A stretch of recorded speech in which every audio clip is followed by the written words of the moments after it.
Bonjour à toutes et à tous et bienvenue à ce nouveau Good Morning Market. Nous sommes aujourd'hui le mercredi 24 août 2022, une semaine qui a commencé dans le rouge pour les indices boursiers. Un sell-off a eu lieu sur les marchés et la séance d'hier a été dominée par des données, par ces fameuses données PMI. La plupart des indices PMI des économies américaines ont fait état d'une baisse de l'activité, d'une contraction de l'activité, étant donné que ces PMI se sont révélés sous le seuil des 50 points pour le mois d'août. Je vous rappelle que 50 points, c'est justement la limite. Lorsqu'on est en dessous, c'est une contraction. Au-dessus des 50 points, nous sommes en territoire d'expansion. Et donc, nous avons également pris connaissance des indices PMI aux États-Unis qui ont enregistré également des baisses. L'indice des services chute à 44 points, mais l'indice manufacturier, lui, arrive à se maintenir au-dessus de ce seuil des 50. Il est très exactement à 51 points. Donc, nous sommes toujours en expansion concernant l'industrie manufacturière aux États-Unis. On a pris connaissance d'une autre donnée aux États-Unis, et ce sont les ventes de maisons neuves qui ont chuté fortement à un plus aux alentours de 500 000 en juillet. Donc, c'est une baisse de plus de 12% par rapport à juin. Ce qu'il faut savoir, c'est qu'aux États-Unis, on constate une baisse des prix des maisons pour la première fois depuis 2012.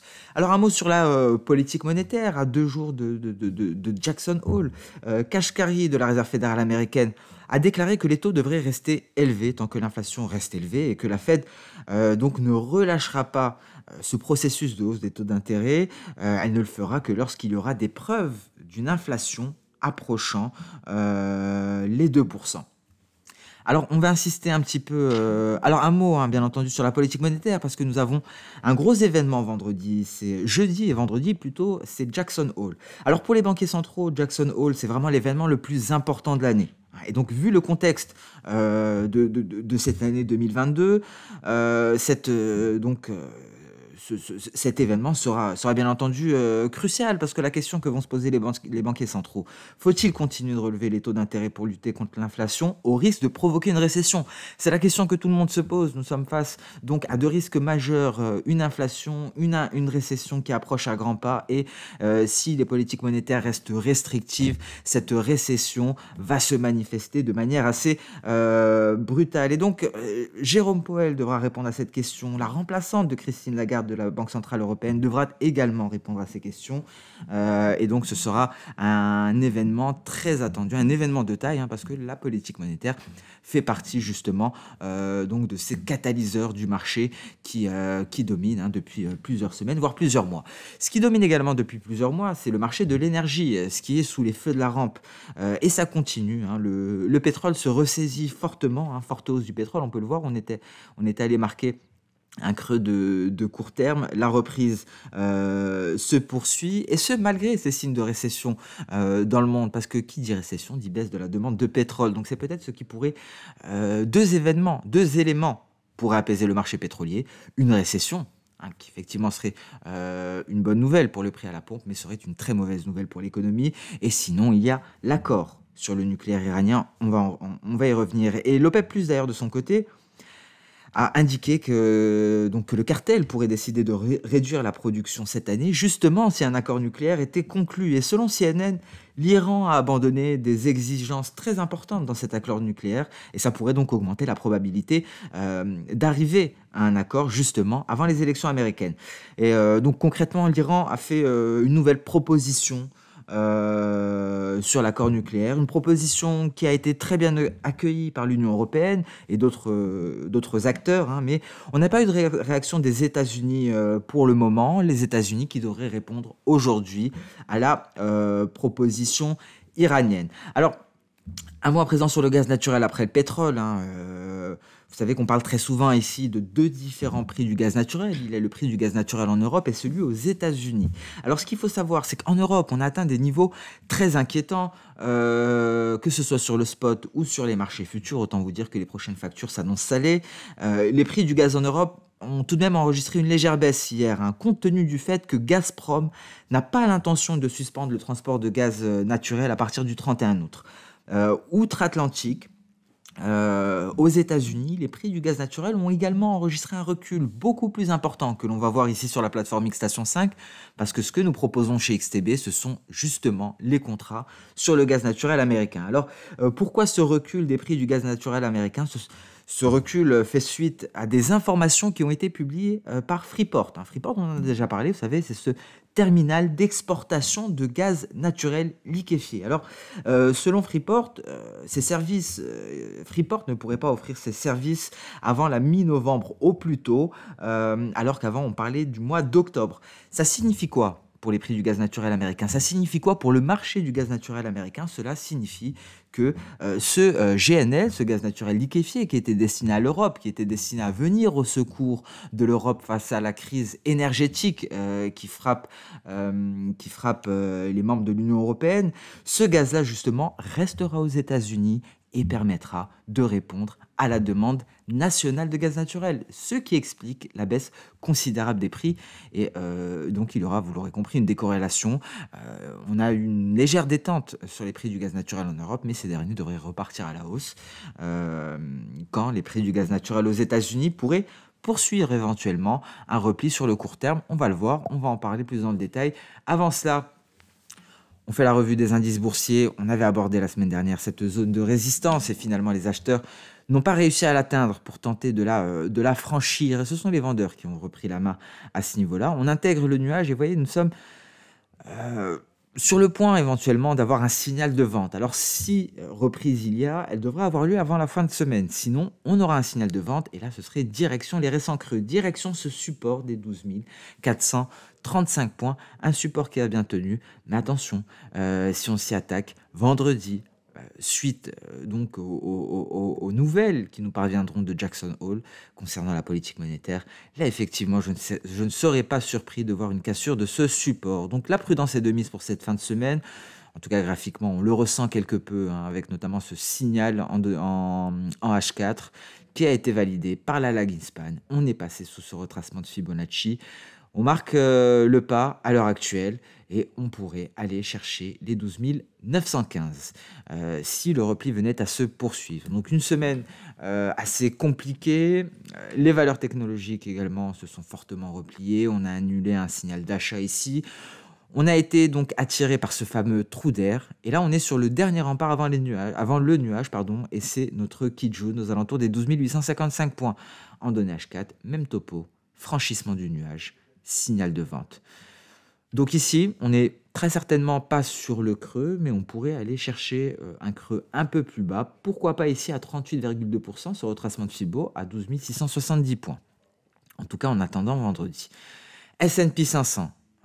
Un S&P 500 qui se replie depuis la tentative de franchissement ici de cette moyenne mobile à 200 périodes, qui également est sur le dernier rempart avant le nuage. Si on casse ici la Kijun, restera le seuil psychologique des 4000 points avant d'aller chercher les 3920.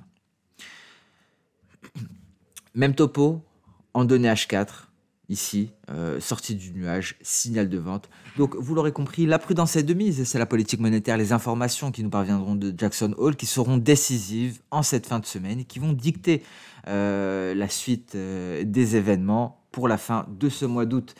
Ici également, test de Kijun, même si le Dow Jones semble un petit peu mieux orienté, il suffirait de parvenir à se hisser au-dessus du seuil psychologique des 33 000 points pour renouer avec la hausse sur le Dow Jones, même si en données H4, on a également ce signal qui vient tout juste d'être validé par la lagging span qui s'est désengagée du nuage. Donc une situation plutôt complexe sur les indices américains. Leur avenir dépendra certainement de Jackson Hole. C'est l'événement de la semaine. C'est l'événement le plus important de l'année pour les banquiers centraux. D'ailleurs, c'est un événement qui a été propice à de nombreuses annonces par le passé. On passe à présent sur les crypto-monnaies, des crypto-monnaies qui se sont nettement repliées. Alors, le déclencheur, ça a été une nouvelle qui nous est parvenue des développeurs de la blockchain Ethereum, visiblement de merge. Donc, cette mise à jour tant attendue, prévue pour le 15 septembre, devrait ne pas avoir de réel impact sur les frais de transaction. beaucoup d'opérateurs, beaucoup donc de personnes qui s'intéressent à la technologie, qui s'intéressent à la blockchain Ethereum, attendaient une baisse des frais de transaction, des coûts de transaction. Les développeurs donc ont sapé ces espoirs-là et ça a largement impacté le marché des crypto-monnaies, un marché de crypto-monnaies qui a également été impacté par la dégradation du sentiment général de marché. Et cela aboutit donc à un Bitcoin qui sort par le bas de son nuage Ishimoku et qui est en train de retenir son souffle à l'heure actuelle. Un Bitcoin donc qui est en suspens sous le nuage. Et si les vendeurs parviennent à trouver une nouvelle dynamique, on ira très certainement aller chercher les précédents creux, le bas de ce précédent range. En revanche, nous avons ici un twist, c'est-à-dire un croisement de la SSA et de la SSB. C'est une lueur d'espoir, car ce serait donc un point opportun en vue de franchir le nuage, parce qu'il n'y a pas beaucoup de résistance à ce niveau-là. C'est une faiblesse de nuage. Ce serait beaucoup plus simple de le traverser par ici, plutôt que de tenter une traversée à ce niveau-là, où il y a une épaisseur pas si grande que cela, mais relativement par rapport à un twist, c'est vraiment conséquent. Donc ici, ce serait un niveau opportun éventuellement pour nous donner un signal d'achat sur le Bitcoin. Mais avant cela, on pourrait aller chercher les précédents creux. Ici, le signal nous avait été donné par la cassure de la borne inférieure du range et malheureusement, ce nuage Ishimoku H4 ne présage rien de bon. On parlait d'épaisseur juste avant de nuage. Vous voyez l'épaisseur de ce nuage. Et donc, vous comprendrez assez facilement qu'il sera très difficile de le franchir et d'en sortir par le haut, qu'il faudrait un réel catalyseur, un catalyseur très solide, catalyseur haussier, pour permettre au Bitcoin de franchir ce nuage dans l'immédiat. Alors Ethereum, bien entendu, même topo, vous voyez ici, nous sommes en suspens à ce niveau-là. En revanche, on se maintient au-dessus du nuage. Donc, est-ce que de merge permettra un décollage immédiat d'Ether, étant donné qu'il n'y aura pas de nuage sur son chemin? À voir. Je commence tout de même à craindre les mauvaises surprises. Cette annonce des développeurs de la blockchain Ethereum pourrait saper l'optimisme donc de certains investisseurs sur les crypto-monnaies. Donc, on reste tout de même prudent, même si je suis intimement convaincu que de merge, donc la mise à jour d'Ethereum, sera une journée historique pour Internet, parce que cette blockchain est destinée à fournir les applications de demain, à fournir l'Internet de demain, et donc de merge est une étape cruciale dans cette métamorphose du web comme on l'a connu, car nous sommes en train de passer du web 2.0 au web 3.0. Le web 2.0, c'est simplement le web qui a donné accès aux utilisateurs, à nous, de devenir créateurs de contenu par le biais de plateformes comme YouTube. Si aujourd'hui je peux faire des vidéos, ce Good Morning Market, c'est grâce au web 2.0. Nous avons également à disposition des réseaux sociaux qui nous permettent de devenir créateurs de contenu, que ce soit des articles, de l'information ou autre. Et le web 3.0 nous permettra d'évoluer dans un environnement décentralisé où les paiements se feront par des crypto-monnaies. Donc le 15 septembre sera une journée cruciale pour Internet. Donc voilà pour ce point sur les crypto-monnaies, cette parenthèse sur Ethereum, car il est très important de comprendre qu'Ethereum, c'est effectivement peut-être l'avenir d'Internet, et donc que de merge sera un événement crucial dans ce sens-là. Le gold s'est repris, le gold a retrouvé des couleurs, malgré la force du biais vert qui a envoyer l'euro-dollar sous la parité, mais ici on fait face à un obstacle de taille, c'est notre nuage Ishimoku présent à ce niveau-là qui pourrait stopper cette tentative de rebond, comme on le voit ici en données H4. Donc mon biais baissier sur le gold est toujours largement d'actualité, notamment à ce niveau-là. C'est un niveau où les vendeurs pourraient reprendre la main sur ce marché. Le pétrole WTI se ressaisit et va enfin tenter d'aller se hisser peut-être au-dessus des 96 $. On fait très attention à ce nuage Ishimoku. Si on venait à conclure un deal nucléaire, lorsque les États-Unis vont se prononcer à ce sujet-là, les vendeurs pourraient reprendre la main, même si effectivement les pays membres de l'OPEP+, ont annoncé qu'ils allaient réduire leur production justement pour minimiser l'impact du retour du pétrole iranien sur le marché. Si l'OPEP+ fait ça, ce n'est pas par gentillesse, par bonté, c'est simplement parce qu'ils ont atteint Pour la plupart, leur capacité maximale de production est donc il est très compliqué pour eux de maintenir leurs engagements et de continuer à augmenter la production progressivement afin de ralentir la hausse des prix. Alors gaz naturel, hein, vous voyez ce repli considérable après les annonces de Freeport, hein, on était très bien orienté. On a marqué un nouveau sommet et cela ouvrait la voie à notre prochain objectif E3. On se replie ici suite à l'annonce de Freeport.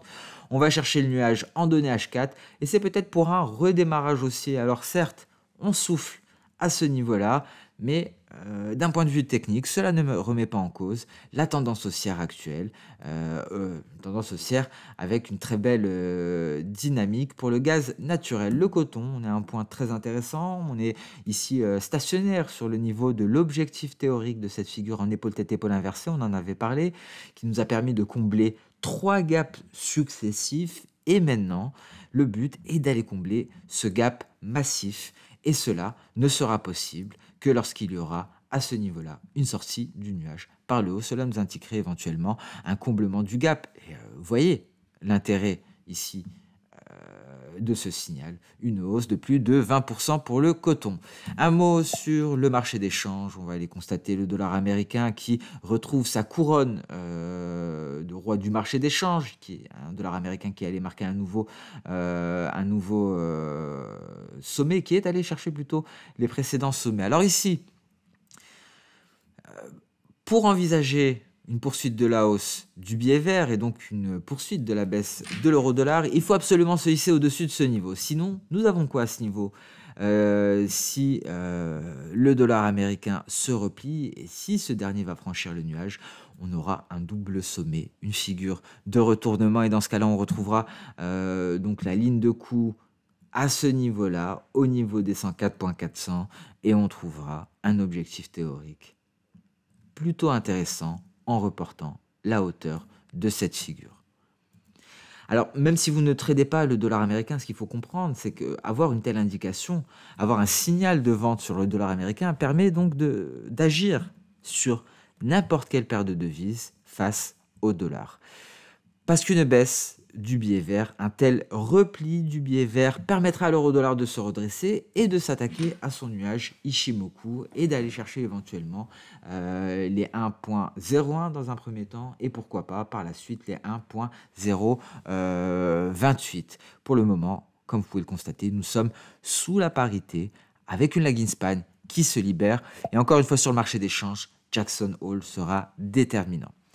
Et sur ce, nous allons mettre un terme à ce Good Morning Market. Merci à toutes et à tous pour votre attention. Je vous souhaite une excellente séance de trading, une très bonne journée. Et on se retrouve dès demain pour le prochain Good Morning Market. Au revoir.